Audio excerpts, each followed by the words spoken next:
नमस्कार। चलिए आज एक बहुत बड़े और दिलचस्प सवाल पर बात करते हैं। वो है अंतरिक्ष यात्रा। मंगल से लेकर दूर सितारों तक का सफर। तो आज हम इंसानियत के सबसे बड़े सपनों में से एक को खंगालने वाले हैं। क्या हम कभी अपनी आकाशगंगा को छोड़कर तारों तक पहुंच पाएंगे? ये सिर्फ फिल्मों की बातें हैं या फिर हमारा आने वाला सच? इस सवाल का जवाब ढूंढने के लिए हमें पहले ये समझना होगा कि स्पेस एक्सप्लोरेशन आज है कहां पर। देखिए, अंतरिक्ष की एक नई रेस शुरू हो चुकी है और इस बार इसके नियम बिल्कुल अलग हैं। पहले की तरह ये अब सिर्फ दो देशों अमेरिका और सोवियत यूनियन के बीच की टक्कर नहीं है। अब ये एक ग्लोबल एफर्ट बन चुका है। देखिए, इसमें इतना ज्यादा पैसा और इतनी कॉम्प्लेक्स टेक्नोलॉजी लगती है कि देशों को भी समझ आ गया है कि मिलकर काम करने में ही भलाई है। और तो और, अब सिर्फ सरकारी एजेंसियां ही नहीं, स्पेसएक्स और ब्लू ओरिजिन जैसी प्राइवेट कंपनियां भी इस रेस में कूद पड़ी हैं। इससे क्या हो रहा है? इनोवेशन की रफ्तार और भी तेज हो गई है।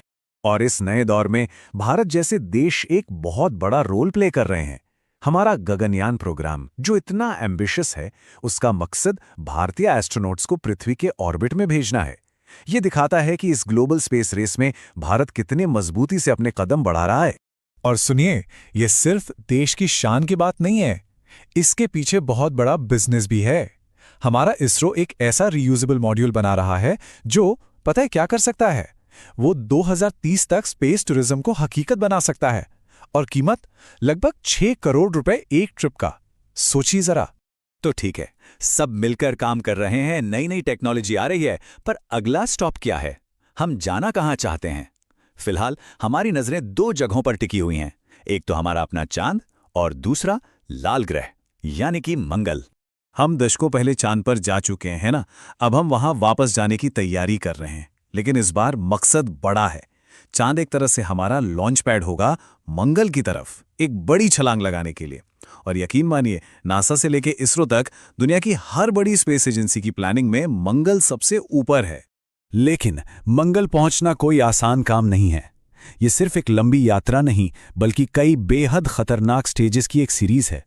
जरा सोचिए, लॉन्च का वो जबरदस्त जी फोर्स, फिर महीनों तक गहरे खाली अंतरिक्ष में सफर, और फिर सबसे मुश्किल काम, मंगल के पतले से एटमॉस्फेयर में घुसकर सेफ लैंडिंग करना।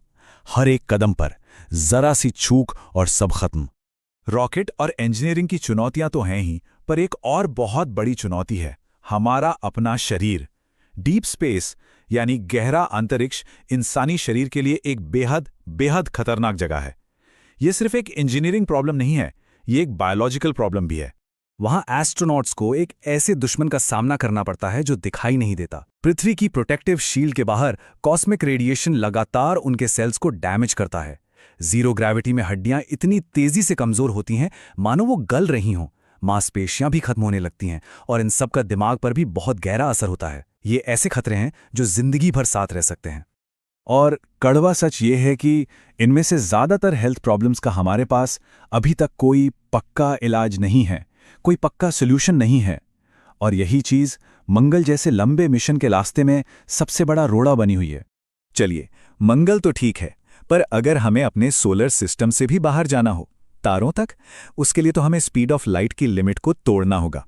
और यहीं पर आकर साइंस फिक्शन और असल साइंस एक दूसरे से हाथ मिलाने की कोशिश करते हैं। सबसे पहली और सबसे फेमस थियरी है वॉर्म होल की। ये स्पेस और टाइम के फैब्रिक यानी उसके ताने बाने में एक शॉर्टकट की तरह है। इसे समझने का सबसे आसान तरीका है एक सेब का उदाहरण, जिसे साइंटिस्ट जॉन व्हीलर ने फेमस किया था।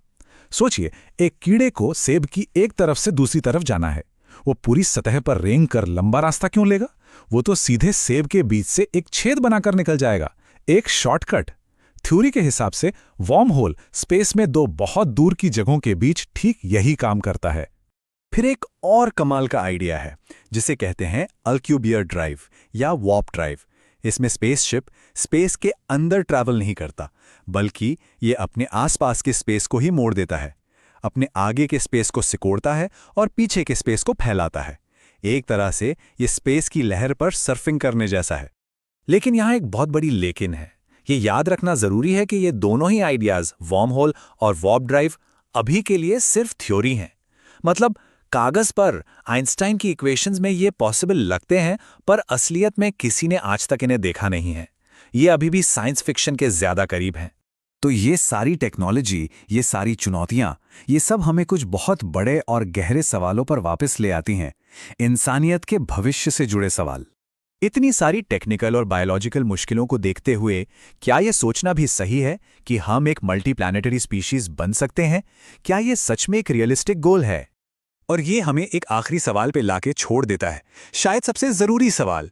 मान लीजिए हमने सारी साइंटिफिक मुश्किलें हल कर लीं, हम जा सकते हैं, पर क्या हमें जाना चाहिए? इंसानियत को दूसरे ग्रहों तक ले जाने के नैतिक पहलू क्या हैं?